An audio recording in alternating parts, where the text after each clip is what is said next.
Hi, I'm Erica Uszak, a Civil War Institute Fellow at Gettysburg College, and I'm standing here at Culp's Hill on Slocum Avenue, and I'll be discussing Marylanders versus Marylanders during the Battle of Gettysburg. So Maryland is pretty close to the town of Gettysburg itself. The Maryland border is about 10 miles, maybe a little bit less than 10 miles away from Gettysburg itself. During the Civil War, it is a border state, a slave state that decides to remain in the Union but has divided loyalties, and that both men from Maryland will serve in both Union and Confederate armies during the war. Over 3,000 Marylanders are going to serve here at the Battle of Gettysburg on both sides. There will be 3 different Union Maryland infantry units, 2 Union cavalry, and 1 Union artillery unit from Maryland, as well as 1 Confederate infantry regiment, 1 cavalry unit, and 3 artillery units from Maryland. Most of the infantry units will be fighting here at Culp's Hill, fighting each other, including units like the Union 1st Maryland Eastern Shore, and the Confederate 1st Maryland Infantry Battalion, which you can see behind me here, as well as the 1st Maryland Potomac Home Brigade, a Union regiment. So this is, as I said, this is the monument to the Confederate 1st Maryland Infantry Battalion. As you'll notice, it currently says the 2nd Maryland Infantry, CSA. That was changed after the war. When the regiment came to have their monument dedicated, they wanted to put a monument up on the Gettysburg battlefield. This turned out to be the very first Confederate monument on the Gettysburg battlefield.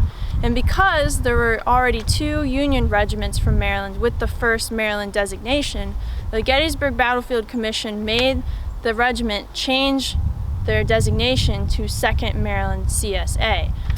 So if you can see right here, it says 2nd Maryland Infantry CSA, written very small underneath. It says 1st Maryland changed to, just above it. One commission member said, quote, "The historical delineation of the field is one thing. The erection of monuments in honor of what was done here is quite another thing." So again, the commissioners likely wanted to protect this space for what it was, a Union victory, and were very hesitant, especially in the early 1880s, to allow a Confederate monument, especially one with such a similar designation to the 1st Maryland monuments. 1 Maryland unit, the 1st Maryland Eastern Shore, which was the Union regiment that I mentioned earlier, emphasized its Union roots and loyalty for its inscription in its monument in 1888. Its monument had the title, quote, "Maryland's tribute to her loyal sons," again emphasizing that they were in the right by standing by the Union. Again, Union veterans, especially in the 1880s, will push back against reconciliationist narratives that place the Union cause and Confederate cause on equal moral grounds. And as Caroline Janey points out in her book, Remembering the Civil War, Union veterans determined that they would not allow the Union memory to be, quote, "forgotten or otherwise changed by Southern interpretations of the war." So now I'm standing with the State of Maryland Memorial behind me here on the Taneytown Road. Just beyond this here is the Soldiers National Cemetery, where some of the Union soldiers who fought for the state of Maryland are buried within that cemetery. And if you look at the monument here, this monument was dedicated in November 1994, so it is a fairly recent addition to the battlefield and fairly recent in its interpretation within the last 30 years or so.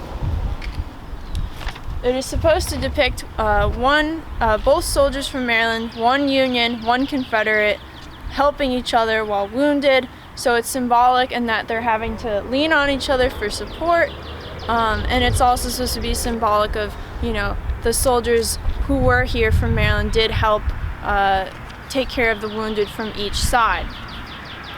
On the other side of the monument, there's the inscription, quote, "The state of Maryland proudly honors its sons who fought at Gettysburg in defense of the causes they held so dear, even though they're fighting for dramatically different causes." Another section in the inscription that stands out is the quote, "Brother against brother." Did these soldiers feel that it was, quote, their mistaken brethren that they were going up against? Is this more of a post-war situation?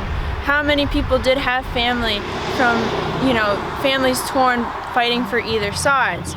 it's difficult to see, the other side as brothers when people are fighting so desperately for their own lives and are shooting at each other. In the end, it says, quote, "Brothers again, Marylanders all."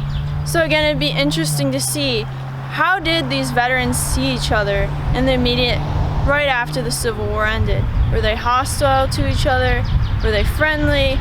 Did they forgive the other side and put the past behind them? What was that kind of interaction like? Again, our history is shaped by our individual and collective memories of how we look upon the past.